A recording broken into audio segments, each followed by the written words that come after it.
Digital dreams spinning the night. විදේශීය වශයෙන් වැඩිම ආදායම ලබන්නේ ඉන්දියාව විදේශගත ශ්‍රමිකයන්ගෙන්. ඒතර ඒගොල්ලොන්ගේ තියෙනවා NPS system එක, national pension system එක, ඊට පස්සේ social security agreements SSAs එක තියෙනවා. ඊට පස්සේ මහත්මා ගාන්ධී යෝජනා එක තියෙනවා MGPSY එක. දැන් මේකෙදි විශේෂයෙන්ම සේවයට යනවා නම් එම අදාළ රටේ යෝජකයාට යම් කිසි වගකීමක් කොටසක් විදිහට සලකන්න පුළුවන් නේද? දැන් අපි ඇවිල්ලා අපි කැමැත්තෙන්ම 20000 දාන්න ඕන. හැබැයි රැකියාවට යනකොට ඒජන්තයාට එතකොට එතනින් යාව කරන සේවා යෝජකයාට එතන ඔවුන්ගෙන් යම් කිසි දායකත්ව ක්‍රමවේදයකට යන්න බැරිද? ඒක මොකද්ද තියෙන තත්ත්වේ? නීතිමය තත්ත්වේ බාධාවක් තියෙනවද ඒවයි? මෙහෙමයි. දැන් සේවා යෝජකයාගෙන් යම්කිසි මේකට දායක වෙන්න කියලා එහෙම එකක් ඉල්ලීමක් කරන්න පුළුවන්. නමුත් සමස්තය සඳහා මේ සේවා යෝජක කැමති වෙන්නේ නැහැ. උදාහරණයක් වශයෙන් මැදපෙරදිග කලාපයට ප්‍රථම වතාවට යන සේවයේ යන කාන්තාවන් සඳහා employer paid insurance එකක් තිබුණා. නමුත් ඒක හරියට ක්‍රියාත්මක කරගන්න බැරි වුණා.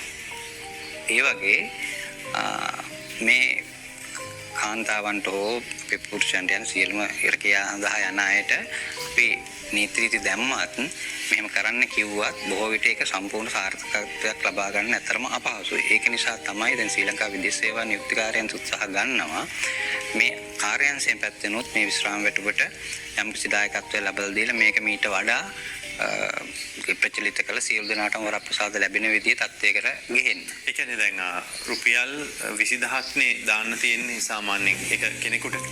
නෑ. වෙනස් වයස අනුව වෙනස්. අවුරුදු 20 කෙනෙකුට ගියොත් 20000යි නේ. නෑ. ඒ කියන්නේ සම්පූර්ණයෙන් පටන් ගන්න ඒකයි මාස වශයෙන් ගත්තොත් 48 කාලෙදී එතකොට දාන්න කියන ප්‍රමාණය කොච්චරද? ඒ කියන්නේ ඒක රුපියල් පොඩි ගන්න රුපියල් 2000 ගණක් වගේ. අපි කියමුකෝ දැන් සම්පූර්ණයෙන් දාන්න තියෙන ප්‍රමාණය ඔබතුමා කියන්නේ එතකොට ෆන්ඩ් එකට 20ක කෙනෙක් නම් 90000යි 90000යි මාසිකව දැම්මොත් දානවා 2625යි. ඉතින් ඒ ප්‍රමාණය අපි සාමාන්‍ය ඩොලර් වලින් හැදුවොත් මේක ඇවිල්ලා ඩොලර් 10ක විතර මුදලක් නේ මෙතන එන්නේ. ඒ ප්‍රමාණය සේවා යෝජකයාගෙන් ගන්න. ඒ කියන්නේ රටින් පිට වෙන කෙනෙක් අනිවාර්යයෙන්ම සේවය යොදවනවා නම් එම මුදල එවිය යුතුයමයි කියන එකක් අපිට සම්මතයක් විදියට ගේන්න බැයිද නීතියට? ඒක පාර්ලිමේන්තුවට ගාලා යෝජනාවක් විදියට ගේන්න බැයිද ඒක? දැන් ඒක පොඩි උදාහරණයක් කියන්නම්. මැද පෙරදිග රටවල් වල සමහර රටවල් වල ඔය 93 දෙනෙක් දායක වෙලා තියෙන තැනත් සමහර සේවා යෝජකයන් විසින් යම්කිසි දායකත්වයක් දීලා තමයි එවන්නේ. ඒ 93ත් එහෙම එවන්නේ. දැන් මේ 93ම නෙමෙයි. කීප දෙනෙක්. දැන් මෙතන තියෙන ප්‍රායෝගිකව තමන් ඒ කොටස කපා ගන්න තියෙන අකමැතිකම සහ ඒ සම්බන්ධ දැනුවත් වීම සහ ඒක දුෂ්කර කාර්යයක් කියලා හිතන එකනේ. ඒතකොට මම අහන්නේ විදේශගත වීමෙදිම මේක නීතියක් විදියට රටේ ගේන්න බැයිද? රටෙන් විදේශගත වෙනවා නම් කෙනෙක් මේ මුදල දැරිය යුතුයි කියලා සේවා සපයා ගන්නවා නම් අපේ රටේ කෙනෙක්. ඒක පුළුවන්ද? එහෙම මම දන්නේ ඒක ප්‍රායෝගිකව වෙනවද ලෝකේ? මේක රටේ නීති අනුව ලියාපදිංචි වී යුතුමයි විදේශ රැකියාවක් සඳහා යනවා. නමුත් මේක අපිට පොඩි ගැටලුවක් තියෙනවා. මේක අනිවාර්ය දැන් කෙනෙක් කියනවා මට ඕනේ නැහැ කියලා. එතකොට ගැටලුවක් වටපත් වෙනවා අපි අනිවාර්ය කරොත් එහෙම.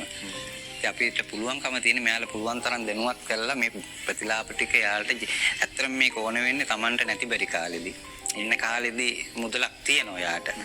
60 පෙන්නන් පස්සේ ඊට පස්සේ දරුවෝ බලන්න නැති වෙන්න පුළුවන්. ඒ වගේ ප්‍රශ්න ඇතුණෙන් පස්සේදී මෙයාට යැපෙන්න මුදලක් අපේ කාර්යාංශයේ යුතුයකමක් විදියට රටේ රජයේ යුතුයකමක් විදියට මේකම යම් කිසි මුදලක් මෙයාලට වැඩි කරලා මේක සියලු දෙනාටම ලබා ගන්න පුළුවන්